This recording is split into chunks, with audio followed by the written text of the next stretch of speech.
Imagine you're on the phone with your son. He's lost in the middle of the night on a country back road, his car stuck in a ditch. You are his only lifeline, his compass in the pitch-black darkness. You've been on the line with him for 47 minutes, and then, suddenly, you hear him yell a single, panicked phrase, followed by silence. A complete, deafening silence. Shadow Notes. Here at Shadow Notes, we investigate the real stories where the line between the ordinary and the inexplicable vanishes in an instant.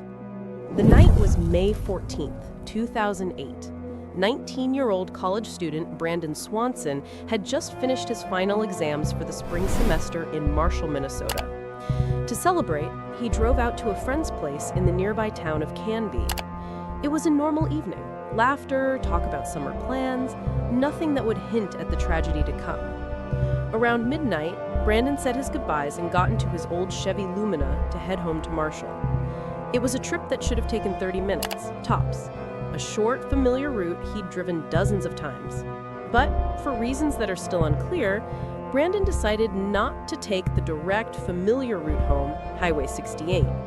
Instead, he turned into the labyrinth of gravel back roads. The official reason for this decision has never been determined, but the prevailing theory, based on what his friends have said, is that he was trying to avoid a potential run-in with law enforcement since he'd been drinking at the party. A decision, possibly made out of caution, would become his first fatal mistake. In rural Minnesota, these roads become identical, ink-black corridors at night, surrounded by endless fields. There are no streetlights out here. There is only you, your headlights, and the void. It was on one of these very roads that he misjudged a turn and his car slid off the gravel into a ditch. At approximately 1:54 a.m., the phone rang at his parents' home. It was Brandon. "Mom, Dad, ran into a little trouble. I drove into a ditch." There was no panic in his voice, mostly just annoyance. He explained his car was hung up and he couldn't get it out. He was certain he was near the town of Lind and asked his parents, Brian and Annette, to come pick him up. Brian and Annette immediately got in their pickup truck and headed out. They kept Brandon on the line to coordinate. "We're near Lind. We're flashing our lights. Can you see us?" Brian would ask. "No, I'm flashing mine too, but I don't see anything." They drove up and down the roads surrounding Lind, but his car was nowhere. The minutes stretched into an eternity. The call grew more and more tense. That's when Brandon made his second fateful decision. "Okay, I can see some lights from a town up ahead. It has to be Lind. I'm just gonna walk towards them. Just stay on the phone with me." He hung up with his mother and called his father back to free up her line. And this is where the most chilling part of the story begins. For 47 minutes, nearly an hour, father and son were connected by that call. Brian sat in his pickup trunk, listening to the sound of his son's footsteps on gravel, trying to pinpoint his location, while Brandon walked through the darkness, phone pressed to his ear. Brandon described what he saw. "I'm on a gravel road. I just passed some fences. I can hear water nearby, like a creek." Brian, who knew the area well, tried to match the descriptions to a mental map, but nothing added up. He warned his son to stay away from the sound of water. Time crawled by. They were both beginning to realize that Brandon was nowhere near where he thought he was. He was lost, utterly, hopelessly lost in a labyrinth of fields and back roads. And then, 47 minutes into the call, Brandon Swanson heard what no parent should ever have to hear. Over the sound of crunching gravel, his son suddenly yelled out, "Oh shit!" And then the line went dead. And then, silence. Not a dropped call, not static, just a dead, empty void on the other end of the line. Brian froze, clutching his phone. "Brandon? Brandon!" he yelled into the receiver, but there was no response. He hadn't heard a splash or a scuffle Just nothing. After a few agonizing seconds, the call disconnected.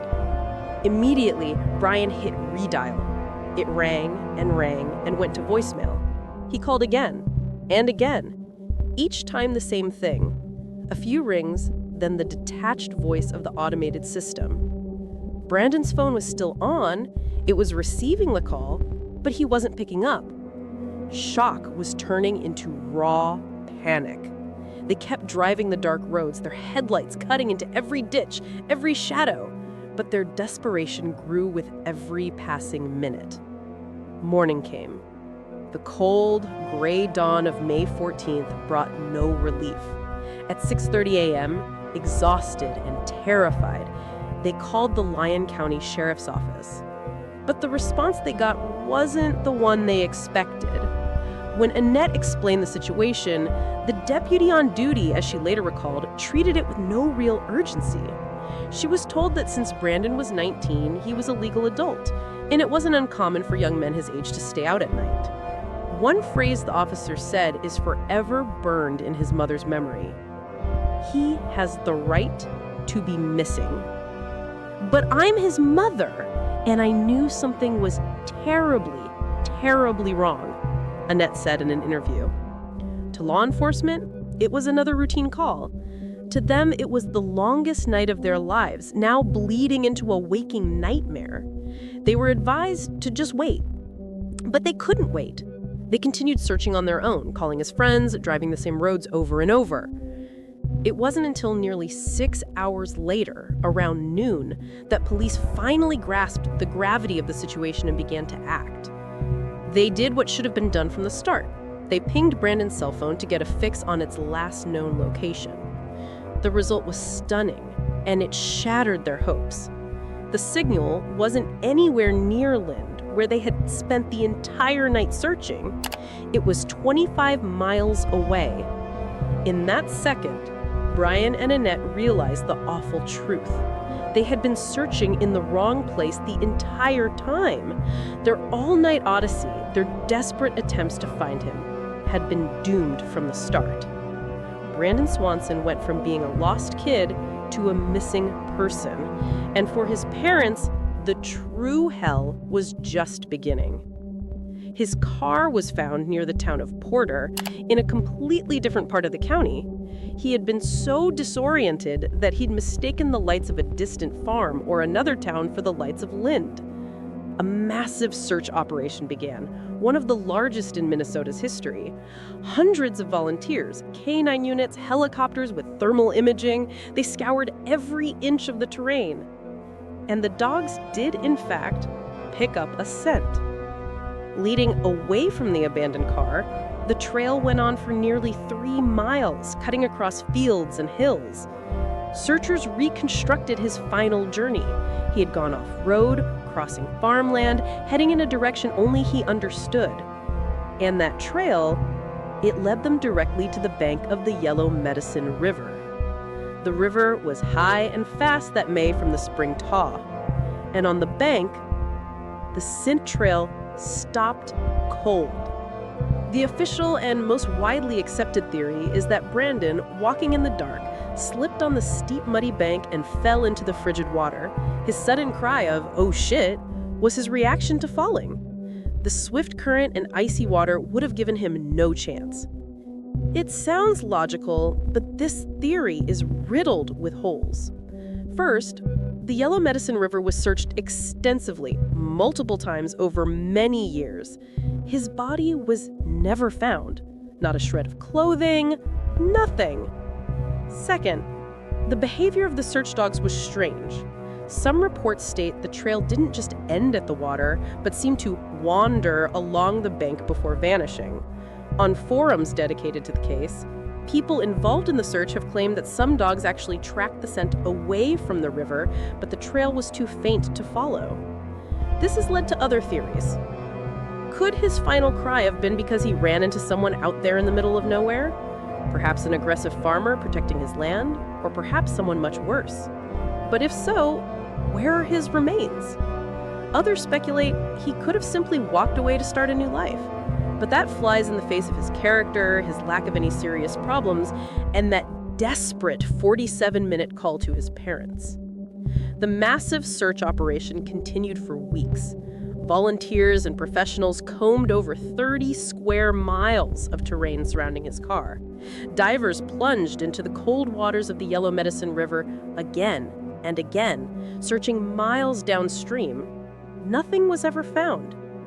Eventually, with all leads exhausted and the area thoroughly searched, the active, official search was inevitably scaled back. But for Brian and Annette, the search has never stopped. Their initial frustrating encounter with the system, that agonizing wait while their concerns were dismissed, grew into a mission. They were determined to turn their pain into action, to ensure no other family would lose precious time the way they did. They began to fight to change the law, and they won. On July 1st, 2009, just over a year after Brandon disappeared, Brandon's Law was signed in Minnesota. The law mandates that law enforcement must begin an immediate investigation for a missing adult if the circumstances are deemed dangerous. No more mandatory 24 or 48-hour waiting periods. Brandon's tragedy created a legacy that has already helped and will continue to help countless families in their darkest hours. As for the case itself, it remains open. It is an active missing person investigation, but with no new evidence, no body, and no witnesses, it exists in a state of limbo.